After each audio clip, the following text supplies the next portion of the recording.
नरेश म्हस्के खासदार झालेत म्हटल्यावर त्यांची मॅच्युरिटी लेवल किंवा त्यांचा एकूण IQ बुद्ध्यांक पातळी थोडी वाढली असेल असं मला वाटत होतं.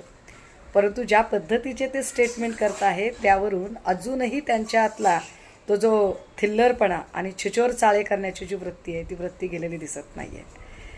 मंत्रिमंडळामध्ये शिंदे गटाला एखादं मंत्रिपद मिळण्याची आशंका आहे आणि ते मंत्रिपद आपल्या पदरात पडावं यासाठी आदळआपट करून वाटेल तो आक्रस्ताळेपणा किंचाळणे आरडाओरड करून काहीतरी न्यूसन्स व्हॅल्यू क्रिएट करून आपल्याकडे लक्ष वेधून घेण्याचा अत्यंत बालिश प्रयत्न नरेश म्हस्केंकडून चालू आहे.